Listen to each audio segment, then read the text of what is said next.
अस्सलाम वालेकुम। तमाम तारीफ़ें रब्बे-ज़ुल जलाल के लिए और लाखों दरूद हज़ूर ख़ातमुन नबिय्यीन अलैहिस्सलाम के लिए।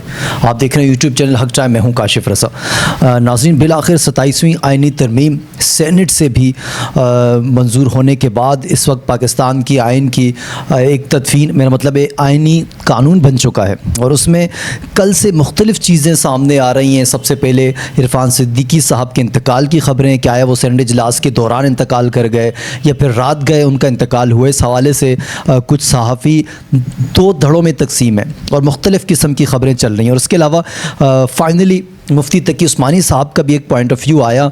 अब आया इसे हम फतवा कहें या फिर सिर्फ बयान कहें, वो क्या था आइनी तरमीम के हवाले से, वो भी हम आपके सामने रखेंगे। मुख्तलिफ़ सहाफ़ियों ने इस वक्त मुख्तलिफ़ कमांड संभाल लिया आइनी तरमीम के हवाले से, तो वो भी कुछ बड़े नामवर सहाफ़ी हैं, उनका पॉइंट ऑफ व्यू भी आपके सामने हम रखेंगे। और इसके अलावा नाज़रीन, वो दो अहबाब, वो दो सेनेटर पाकिस्तान तहरीक इंसाफ और JUIF के, जिन्होंने अपनी पार्टियों से बगावत की और सेनेट में गवर्नमेंट के हक़ में जाके वोट कास्ट किया, बिल आखिर दोनों पार्टियों ने उन्हें पार्टी से निकाल दिया है। एक तो खैर सेनेटर तहरीक इंसाफ के, वो कल ही मुस्ताफ़ी हो गए थे, लेकिन अब उन्हें पार्टी से भी निकाल दिया गया है। इस पर भी कुछ डिटेल से बात करेंगे। और तहरीक लब्बैक पाकिस्तान के हवाले से एक बड़ी ख़बर है कराची से, कि कराची ने एक बार फिर तहरीक लब्बैक पाकिस्तान को ज़िंदा रखा। वो क्या ख़बर है वो भी हम के सामने रखेंगे। और नाज़रीन, भारत की जानिब से एक बार फिर पाकिस्तान के ख़िलाफ़ मुहिम जारी है। अब आया ये मुहिम इलेक्शन की वजह से वहाँ पर हो रही है या इसके पीछे क्या वजह, या फिर आने वाले दिनों में हम पाक भारत के दरमियान कोई कशीदगी दोबारा से देख सकते हैं, क्योंकि उनका मीडिया एक बार फिर आपे से बाहर हो चुका है और इस तरह की ख़बरें चला रहा है। उनके हवाले से एक और ख़बर आई, धर्मेंद्र के हवाले से भी एक फ़ेक न्यूज़ उन्होंने चलाई उनके इंतकाल के हवाले से, तो वो कुछ डिटेल है वो भी हम आपके सामने रखेंगे। लेकिन सबसे पहले नाज़रीन, तहरीक लब्बैक पाकिस्तान की बात कर लेते हैं। पहले एक वजाहत आपके सामने रखता है, जो उनकी तरफ से एक वजाहत आई है अमीरुल मुजाहिदीन के उर्स के हवाले से जो ख़बरें चल रही हैं उनको नज़रअंदाज किया जाए। उर्स मुबारक होगा या नहीं होगा और कितने दिन का होगा, इंशाअल्लाह इसका ऐलान मरकज़ ही करेगा, क्योंकि 2-3 दिन से ये ख़बरें चल रही हैं कि आया उर्स हो रहा है या नहीं हो रहा। कुछ ने तो ये दावा किया है कि उर्स हो रहा है, अपनी मुकर्रर करदा तारीख़ में ही होगा, कुछ के मुताबिक उर्स नहीं होगा। लेकिन अब तहरीक लब्बैक पाकिस्तान का मौक़िफ़ आ चुका है कि फ़िलहाल इस हवाले से कोई भी चीज़ फ़ाइनल नहीं है। जैसे ही फ़ाइनल होगी तो मरकज़ ही इस हवाले से ऐलान करेगा। अब आपको देते हैं वो ख़बर जिसने तहरीक लब्बैक पाकिस्तान को कराची में ज़िंदा रखा, और वो थी इलेक्शन कमीशन की जानिब से UC1 औरंगी टाउन का जो फ़ैसला है वो सुना दिया गया है। और वो फ़ैसला दिया मुफ्ती अली जहांगीरी साहब की जीत की सूरत में, क्योंकि इनका जो मामला था इलेक्शन कमीशन का, ये आपके इल्म में होगा, हमने पहले भी जिक्र किया था कि पहले पाकिस्तान पीपल्स पार्टी को ये सीट दी गई थी चेयरमैन की। उसके बाद इन्होंने एहतजाज किया, 2 रोज़ तक वहाँ पर धरना दिया रखा, और फिर बिल आखिर जब रिकाउंटिंग हुई उसके बाद मुफ्ती अली जहांगीरी साहब को दोबारा से ये नशिस्त दी गई थी। लेकिन फिर पाकिस्तान पीपल्स पार्टी ने एक केस दायर किया इलेक्शन कमीशन में, लेकिन कल फिर ये रिज़ल्ट अनाउंस किया गया और ये फ़ैसला दिया गया कि UC1 की चेयरमैन की जो सीट है वो मुफ्ती अली जहांगीरी ही वहाँ से विन किया है। उनका ताल्लुक़ तहरीक लब्बैक पाकिस्तान से है, तो ये काफ़ी खुशाइन था तहरीक लब्बैक पाकिस्तान के हवाले से। नाज़रीन, अब आइनी तरमीम के हवाले से आते हैं, लेकिन सबसे पहले बात कर लेते हैं इरफ़ान सिद्दीकी के हवाले से। इरफ़ान सिद्दीकी के जो इंतकाल की ख़बरें हैं वो कल दिन से ही गर्दिश करनी शुरू हो गई थी, लेकिन फिर कुछ जानिब से ये कहा गया कि शायद ये फ़ेक न्यूज़ है और पाकिस्तान तहरीक इंसाफ के लोग ये चला रहे हैं। तो इनमें कुछ सहाफ़ी हज़रात हैं, जैसे कि मिर्ज़ा शहज़ाद अकबर ने कहा कि इत्तलात के मुताबिक नून लीग के बुज़ुर्ग इरफ़ान सिद्दीकी कल इलालत के बायस दिन को ही फौत हो चुके थे, और पिंडी से कुछ रिपोर्टर ने रिपोर्ट भी कर दिया था, लेकिन चूँकि कुछ करनेल किसी सूरत सेनेट से तरमीम पास करवाने में रखना नहीं डालना चाहते थे, लिहाजा हुक्म हुआ कि तरमीम पास होने तक ऐलान नहीं होगा। और फिर उसके बाद दीगर कुछ सहाफ़ियों ने इस हवाले से भी बात की कि सेनेटर इरफ़ान सिद्दीकी साहब का इंतकाल दिन को ही हो गया था।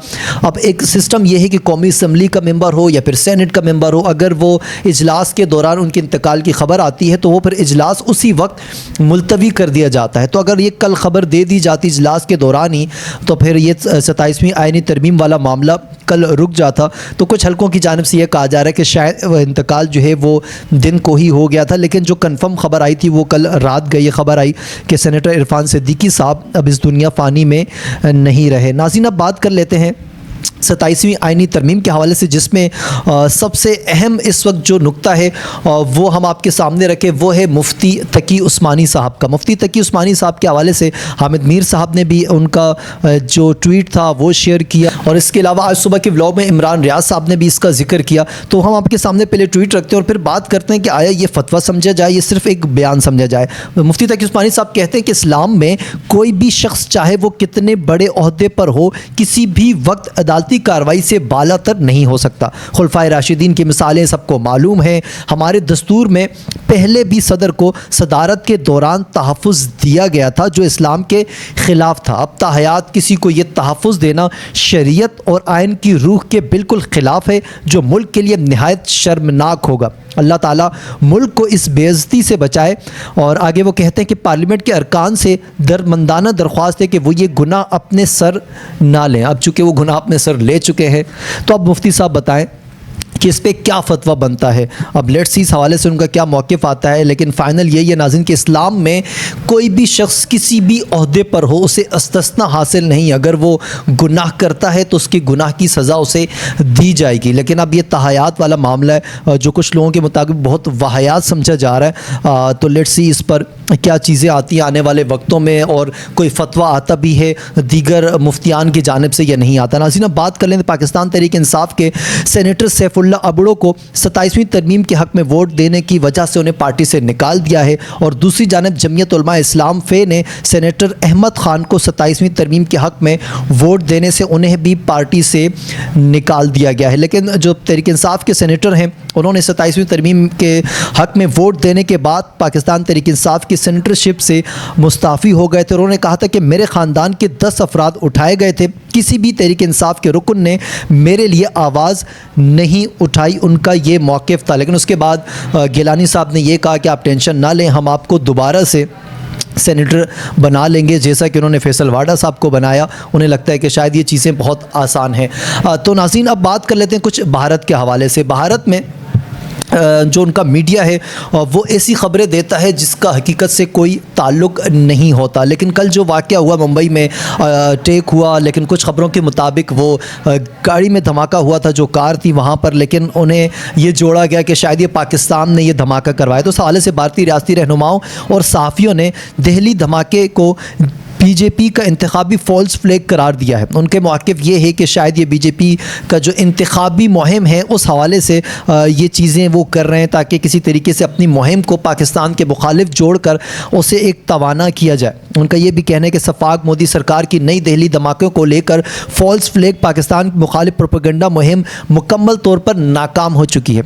यानी कि उनके अपने लोग इस पर आवाज़ उठा रहे हैं कि ये पाकिस्तान के ख़िलाफ़ बनाई गई एक मुहिम थी जिसका हकीकत से कोई ताल्लुक़ नहीं है। और इंटरेस्टिंग बात यह है कि कल 8, 9, 10 और 11 बजे की जो हेडलाइंस थी इंडियन मीडिया की, उसमें मुख्तलिफ़ ख़बरें वो चला रहे थे। कभी कह रहे थे कि 8 की फौतगी हुई है, कभी कह रहे थे कि 12 मर गए, कभी कह रहे थे कि 9 मर गए। यानी कि हर घंटे बाद तादाद बढ़ा देते और कभी कम कर देते। तादाद बढ़ तो सकती है लेकिन बढ़ी हुई तादाद कभी कम नहीं होती। भारतीय सहाफ़ी शॉनली शकला ने कहा कि जब भी बीजेपी बहरान में आती है नया ड्रामा रचाया जाता है, दहशतगर्दी या धमाके पर पाकिस्तान को मोरद इल्ज़ाम ठहराया जाता है। लेकिन वहाँ के जो आज़ाद सहाफ़ी हैं वो भी समझते हैं कि उनका ये प्रोपेगेंडा अब नहीं चलने वाला। उन्होंने आगे लिखा कि ख्याल रहे कि भारतीय रियासत बिहार में इंतखाबात का दूसरा मरहला जारी है और भारतीय मीडिया रिपोर्ट्स में बताया जा रहा है कि बिहार के इंतखाबात बीजेपी सरकार कड़े इम्तिहान से कम नहीं होगा, यानी कि शायद उन्हें बहुत टफ टाइम मिल सकता है। अब अगर नाज़रीन इंडियन मीडिया की बात चल चुकी है तो एक और ख़बर भी आपको देते चले कि धर्मेंद्र की मौत की ख़बरों पर अहलिया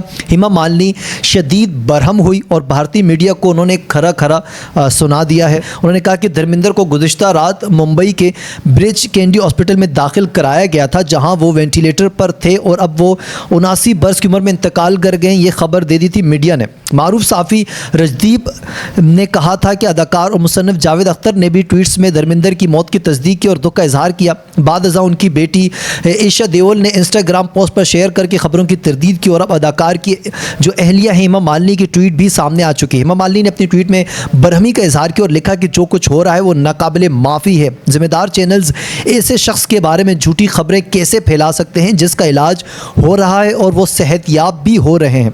अदाकारा ने लिखा कि ये तजलील और गैर जिम्मेदाराना अमल है, बराह करम हमारी फैमिली को प्राइवेसी दी जाए। नाज़रीन, इंडिया ने हमेशा ही ये जो रवायत है वो बरकरार रखी है और झूठी ख़बरें देना और वो अपने शायान निशान समझते हैं। अब एक ख़बर है नाज़रीन, आपको उससे भी आगाह करते चले कि इस्लामाबाद G11 सेक्टर की कचहरी में धमाका हुआ है और इस वक्त जब मैं आपसे बात कर रहा हूँ तो अब तक 10 से ज़ायद अफराद के ज़ख्मी होने की इतलात भी आ रही हैं। तो हमारे मीडिया को भी चाहिए, क्योंकि इसी तरह का जो मिलता जुलता धमाका कल मुंबई में हुआ, आज इस्लामाबाद में हुआ, तो हमारे मीडिया को भी चाहिए कि वो भी इस धमाके की जो ख़बरें हैं वो इस तरह देना शुरू कर दे कि इंडिया ने पाकिस्तान में धमाका कर दिया, ताकि दोनों तरफ की मीडिया जो है बराबर की ख़बरें दे। नाज़रीन, ये थी हमारी आज की वीडियो। अगर आपको वीडियो पसंद आए तो उसे लाइक, शेयर और हमारे चैनल को सब्सक्राइब करें। अपना बहुत ख्याल रखें।